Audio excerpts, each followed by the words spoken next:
Pourquoi le business plan est-il inutile?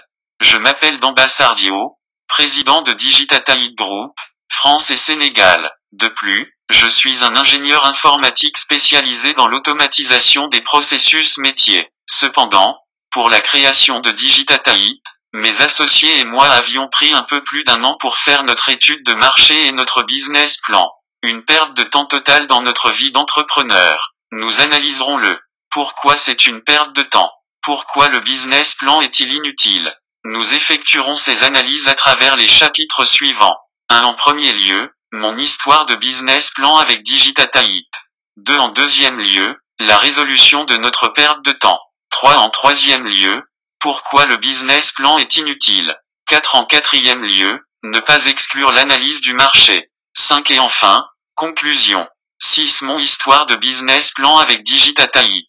Une année d'études de marché pour créer mon entreprise, imaginez les calvaires. L'histoire commence quand nous avions effectué un bilan de notre vie. Nous étions dans la majeure partie des cadres et des docteurs qui avaient de bons salaires et de bonnes mutuelles. Avec quelques années d'expérience dans nos domaines d'expertise respectifs, nous discutions beaucoup de notre avenir. De plus, nous étions intéressés par l'histoire des grandes réussites financières. Nous lisions des livres, suivions des leaders dans ce domaine, participions à des séminaires, etc. Très vite, nous avions compris que l'entrepreneuriat était l'avenir de ce monde d'aujourd'hui et de demain. L'entrepreneur a toujours été le cœur de notre société. Nous devions entreprendre pour contrôler notre propre destin. Au même moment, le pays qui nous a accueillis pour nos études, la France, avait besoin de nous. Elle voyait son économie s'effondrer, ses entreprises allaient à la faillite et sa jeunesse au chômage à cause de la pandémie. Nous pouvions l'aider et par la même occasion aider notre pays avec nos compétences et énergie. Donc, il n'était pas question d'être des spectateurs pour la gestion de la crise et pour notre propre avenir. Et avec l'entrepreneuriat, nous apprendrons bien plus avec notre engagement, nos agissements, notre audace et en commettant des erreurs ensuite recommencer que par le biais des livres et des professeurs. Avec la meilleure des pourquoi créer une entreprise, nous nous y sommes lamentablement mal pris. Nous étions accompagnés par des gens qui n'ont pas leurs propres entreprises et qui ne savent pas comment en gérer une. Mes associés et moi nous sommes plus concentrés sur les livres, les webinars, conférences que de descendre sur le terrain rencontrer les clients et identifier leurs besoins. Nous n'avions pas pris le temps d'étudier nos associés pour savoir s'ils étaient intéressés par le projet ou simplement impliqués, etc. Avec tous ces mauvais choix, nous avions passé plus de 14 mois à étudier le marché, à rédiger un business plan et à nous faire corriger par des gens qui n'ont jamais entrepris de leur vie, les faux professeurs. De la résolution de notre perte de temps. Nous n'avons pas pu résoudre le problème. Le temps perdu ne se rattrape jamais. Cependant, nous avons appris de nos erreurs. Cela dit, à chaque étape de notre vie, nous analysons nos actions à travers ces erreurs. Cela nous permet d'éviter de les reproduire. Malgré toutes nos erreurs, nos pertes de temps, tous nos conflits etc. nous avions appris des leçons très importantes. Nous vous les partagerons dans cet article et dans ce blog Leaders Obstinés. Nous vous partagerons nos retours d'expérience sur le pourquoi créer une entreprise. Pourquoi le business plan est-il inutile? Comment savoir si nos entreprises répondent aux besoins spécifiques de nos clients? Notre entreprise sera-t-elle rentable?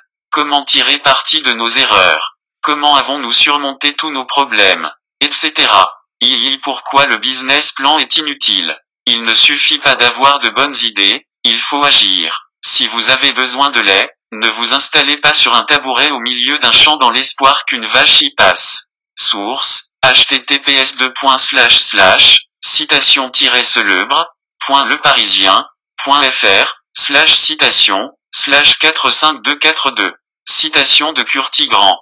Qui de nous sait qu'une ou quelle idée, business ou projet va marcher? Le crash testing est le remède. Le crash test, ou l'essai de choc en français, est une opération réalisée en laboratoire consistant à tester le comportement des véhicules en cas de choc ou de collision. Source Wikipédia. Notre définition du crash testing dans cet article est de faire savoir au monde entier notre idée, notre projet, notre business pour ensuite en analyser les retours. Cette dernière, l'analyse des retours, nous informera de ce qui va marcher ou pas. C'est ce que nous appelons, comment le monde y a réagi. Le business plan est inutile. À chaque fois que la communauté nous donne son argent, son temps et ses idées, c'est parce qu'elle y adhère. Les business plans sont inutiles. Les business plans sont inutiles parce que ce sont des estimations, des prévisions et des mensonges. Au moment où nous effectuons des recherches, notons des chiffres et effectuons des estimations, le monde avance à grands pas. Dans la plupart du temps, quand nous finissons de rédiger notre business plan, 1 million d'entreprises ont déjà lancé le même produit ou le même service.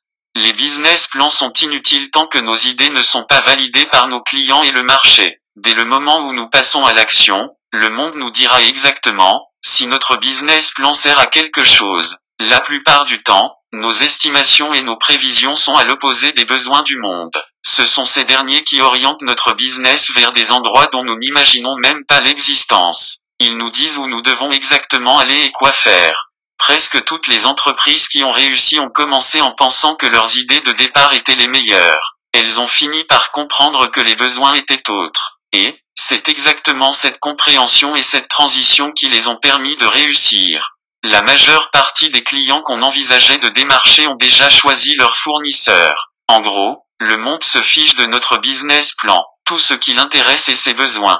De quelques exemples de l'inutilité du business plan. Regardons les exemples suivants. Facebook est passé de la communauté d'Harvard au monde entier. C'est la communauté qui a tranché. Mark Zuckerberg a répondu avec un grand oui. L'exemple le plus marquant est celui de Tom Monaghan, le fondateur de Domino Pizza. C'est en passant à l'action qu'il a compris qu'il fallait réduire le temps dans le processus de commande des pizzas. Au lieu de perdre un an à rédiger un business plan, il est passé à l'action en allant trouver le propriétaire d'un restaurant en faillite, en lui donnant sa voiture en garantie. Ne pas exclure l'analyse du marché. Contradiction ou précision, comme vous voulez. Le business plan est inutile mais l'analyse du marché est indispensable. C'est une erreur monumentale de se lancer dans un business à l'aveugle. Il est indispensable de connaître les contraintes et les besoins de notre marché. Parmi les questions à nous poser, nous pouvons citer: qu'est-ce qui intéresse les gens? De quoi ont-ils vraiment besoin? Sont-ils prêts à payer pour cela?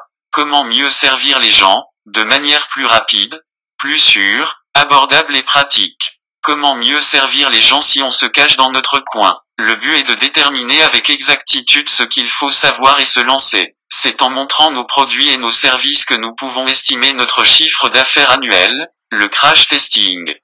Pas de business plan, pas de financement. Comment avoir un financement sans business plan? Les organisations d'accompagnement de l'État et les banques nous demandent un business plan. Oui, c'est ce que je croyais aussi. Mais rassurons-nous, ce n'est pas le cas. Même avec le meilleur des business plans au monde sans chiffre d'affaires, des clients et de l'argent en réserve, nous n'aurons pas d'investissement des banques et des organismes. Quand un organisme investit en nous, c'est parce qu'il voit une capacité de remboursement beaucoup plus importante. Si nous-mêmes n'investissons pas en nous, pourquoi les autres devront le faire? De combien s'élève notre capital social? À combien s'élève-t-il? Avons-nous des précommandes? Des commandes sont-elles déjà vendues? En combien d'années pourrions-nous assurer des revenus fixes? etc. Telles sont les informations qui intéressent les investisseurs. Avec ces résultats positifs, les investisseurs voudront voir notre business plan parce que nous avons ce qu'il faut à la communauté et nous savons comment le monétiser. C'est ça un vrai business plan. Plus clairement, le business plan n'est que des idées, des rêves, des imaginations, des inventions sans valeur propre dans du papier bien organisé en texte et graphique. Pour qu'il ait vraiment de la valeur, il faut un bilan positif de nos activités. Un business plan sans un bon parcours, de l'argent, des témoignages positifs, des marchés gagnés, etc. sert simplement à montrer que nous avons des compétences en Word. Ces réalisations sont des preuves palpables et nous rendent intéressantes. Oublions les idées sur papier et passons à la concrétisation de nos idées, à la commercialisation, etc. Le but est de créer un prototype, un bilan d'activité, des preuves de notre expertise et compétences, d'avoir des précommandes et des commandes, etc. Il nous faut des preuves palpables et dans ce cas le business plan aura tout son sens. Soyons bons dans ce que nous faisons et même sans business plan, nous aurons tout ce dont nous avons besoin et sans le demander. Les investisseurs investissent dans des business qui ont des preuves de fonctionnement.